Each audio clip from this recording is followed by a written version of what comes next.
Alô, bom dia, você está no canal Professor Belém neste domingo, dia 29 de maio de 2022, sejam todos bem-vindos. O título deste vídeo pode ter chamado a atenção, muitos torcerão o nariz e dirão, é fake news. A Rússia venceu a guerra e desmantelou os Estados Unidos. Bem, antes que se diga que trata-se de um exagero da minha parte, é bom acompanhar o vídeo até o final porque muitas surpresas estão a caminho. Quero dizer que tenho contra mim o fato de ser o único a dizer essas coisas. E aí aqueles que dependem, digamos, de uma palavra mais abalizada ou mais autorizada no âmbito das notícias, pode considerar este canal um lobo solitário sem muita credibilidade. Só que eu me baseio em pesquisas de ponta, em análises do momento feitas por pessoas não comprometidas com a guerra da informação. E muitos estão dizendo que a Rússia, sim, já venceu esta guerra por conta de uma capacidade estratégica sem comparação. Por parte de Vladimir Putin, claro, venceu a guerra e está colocando o último prego no caixão do Ocidente. Refiro-me à capacidade econômica ocidental, mas também à capacidade bélica dos Estados Unidos e seus aliados que está sendo colocada em xeque.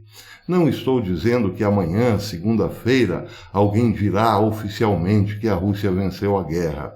Este é um processo lento, que envolve principalmente uma profunda mudança na geopolítica. Vladimir Putin está criando um bloco alternativo ao globalismo, que se acha com tudo. Agora, por exemplo, os globalistas estão em Davos, dando o que eles chamam de comando para os próximos meses e anos para todo o mundo, sem perceberem que o barco do globalismo está afundando. Vou tentar explicar. É difícil, mas vou tentar explicar para os amigos não acharem que estou delirando. Estamos já no terceiro mês da guerra da Rússia com a Ucrânia.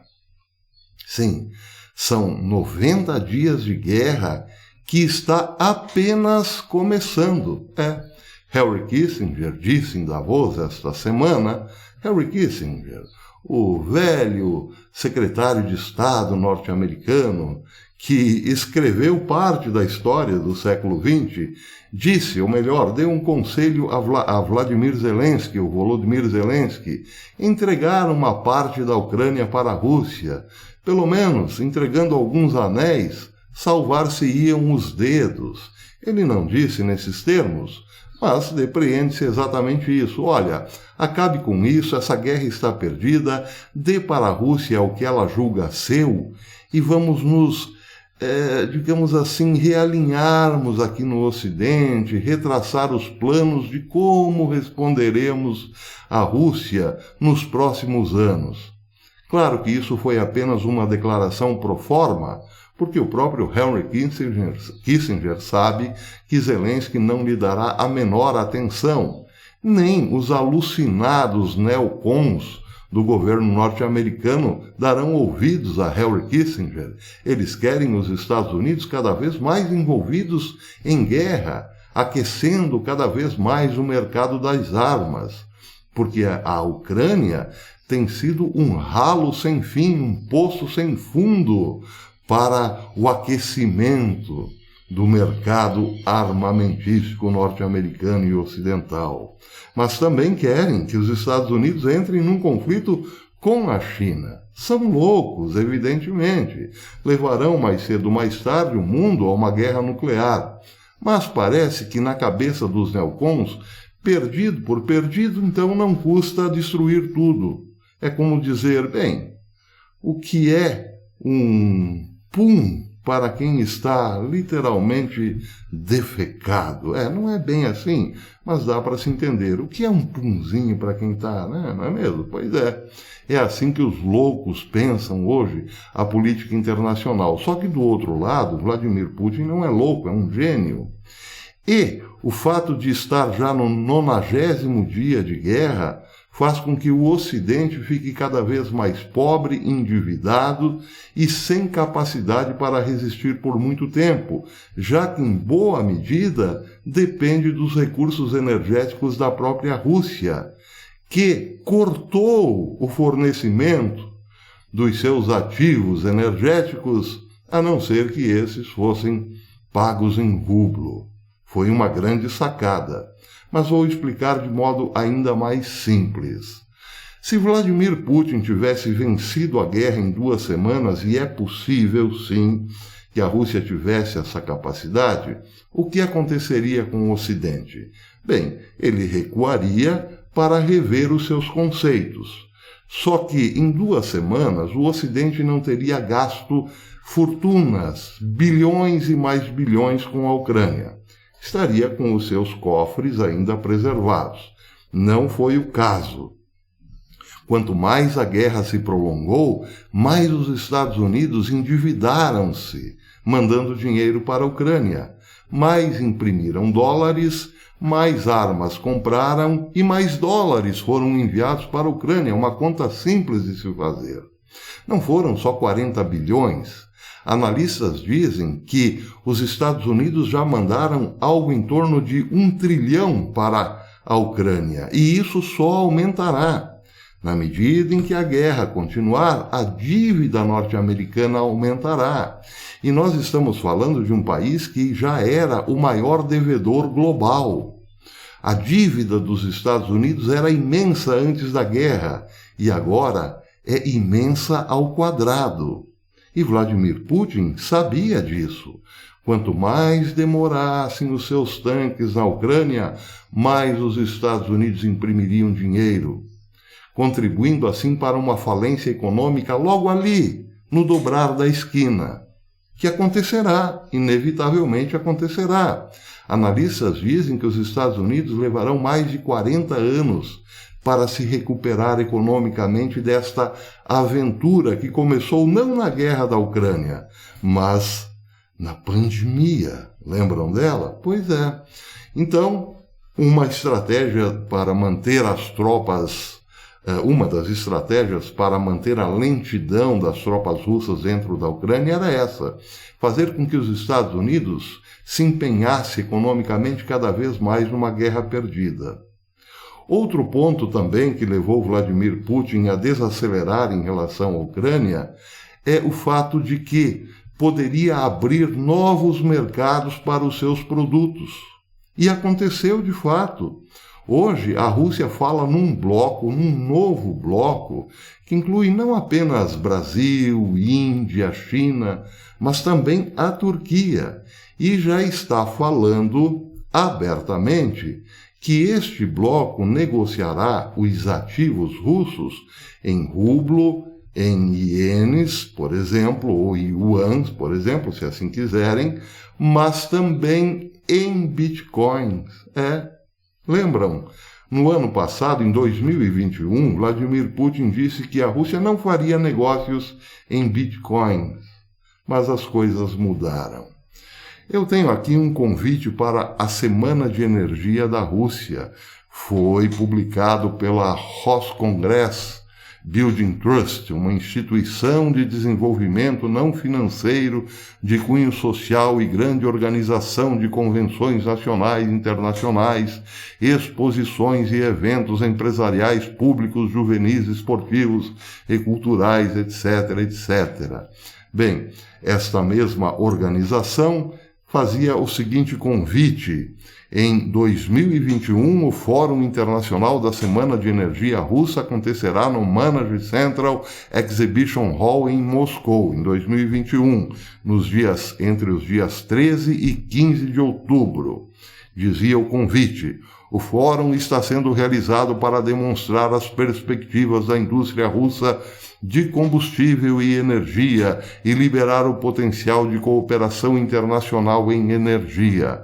O fórum servirá como plataforma para a discussão dos principais desafios enfrentados pelo setor de energia e problemas atuais que envolvem o desenvolvimento da indústria do gás, da indústria petrolífera, da indústria do carvão, da indústria petroquímica, da eletricidade, conservação de energia e aumento de eficiência energética.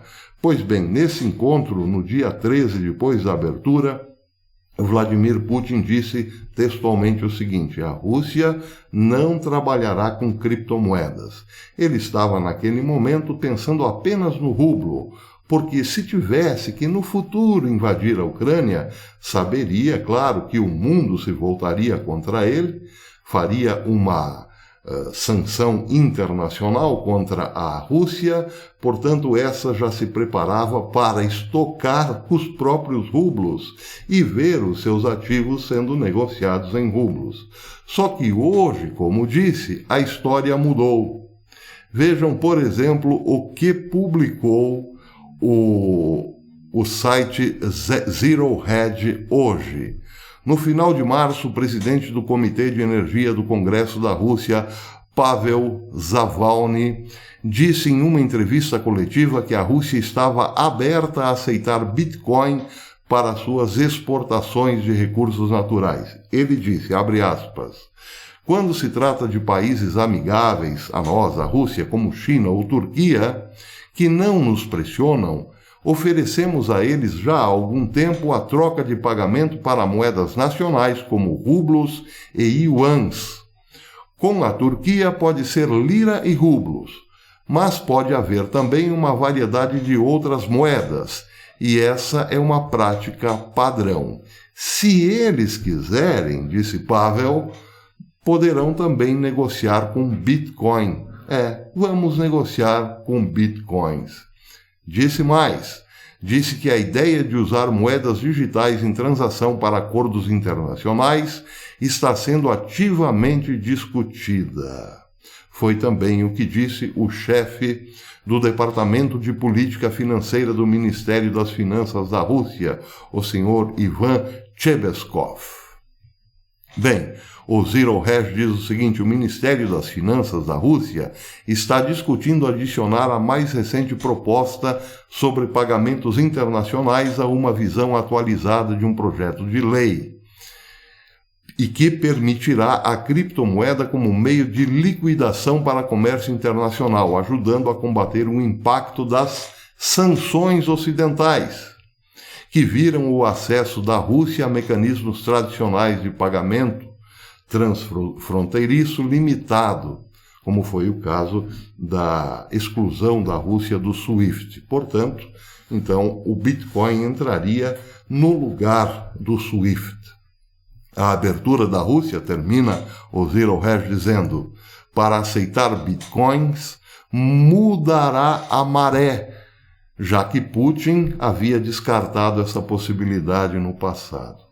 Bem, então, em resumo, é o seguinte, a Rússia mantém-se lentamente na Ucrânia, dando a impressão ao Ocidente, mas muito por conta das matérias da mídia ocidental, que está encontrando dificuldades, que está perdendo uma guerra. Só que não. Esta lentidão tinha um propósito, fazer o Ocidente, os Estados Unidos, mais especificamente, afundarem-se num lamaçal, como já tinha acontecido no passado, quem não lembra do Vietnã, não é mesmo? Só que, por outro lado, quietinha, tomando sopa pelas beiradas como um bom mineiro, a Rússia já tomou grande parte da Ucrânia. Essa matéria, quem disse, essa afirmação, quem fez foi o All News Pipeline, que diz o seguinte, Putin tem agora o controle de toda a costa ucraniana, do Mar de Azov. Ele agora controla grande parte das províncias de Kherson, Zaporizhia, Donetsk, Luhansk e Kharkiv. A narrativa otimista da OTAN parece que desapareceu, virou pó. Algo terrível, diz o All Pipe News, está acontecendo. Uma guerra prolongada tornou-se cara demais para o Ocidente. Certamente a ajuda de 40 bilhões de dólares dos Estados Unidos pode se transformar em vários trilhões ou mais na próxima década, como aconteceu no Afeganistão e no Iraque. apenas 90 dias depois, e as implicações estão se multiplicando rapidamente e ricocheteando em todo o mundo como um câncer metastático. É isso. Vladimir Putin demorou para que o câncer se espalhasse lentamente. Que câncer?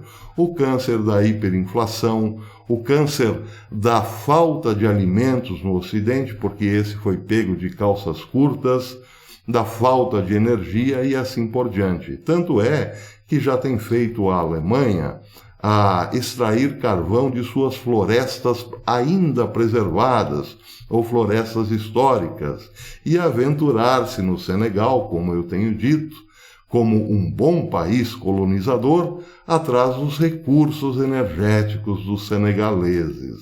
Os Estados Unidos também estão tirando rapidamente agora, de forma desesperada e atabalhoada, carvão de suas florestas preservadas. E eles ainda querem dar lição de moral no Brasil, não é mesmo? Ei, onde estão Greta Thunberg, desculpem o ato falho, onde estão Greta Thunberg e Leonardo DiCaprio nesta hora? Quietinhos, não é mesmo? Quietinhos e envergonhados. Não, provavelmente não, porque esses de fato não têm vergonha. Mas é isso, a vergonha fica por conta de todo o Ocidente que está sendo desmoralizado, desmantelado, e a Rússia vê cada vez maior, melhor dizendo, a chance de criar uma nova ordem mundial, por sobre esta que Davos insiste em impor a todo o mundo. Como disse, a canoa de Davos está furada, só que eles estão lá ainda tocando violino, como se fosse um filme de Fellini. Estão afundando, mas com muita elegância. Pois é, o Brasil que se esperte, que fique do lado certo, porque este novo bloco que se anuncia é de fato o bloco vencedor. E digo por quê? Porque a China nem entrou na história ainda. Se os Estados Unidos já se afundaram economicamente na Ucrânia sem ver nenhum resultado prático, imaginem quando a China entrar em Taiwan, com a mesma estratégia de Vladimir Putin, sem nenhuma pressa. Nós, da nossa geração, veremos com esses olhos que a terra haverá de comer o fim do Império Americano. Portanto, se você achou que este título é fake news, reveja os seus conceitos. Se você gostou desse vídeo, deixe o seu like. Eu preciso mais do que nunca dos seus likes, porque o YouTube, como vocês sabem, está me colocando na geladeira. Afinal, eu trago coisas aqui que são hoje primitivas, para dizer o mínimo. Até depois.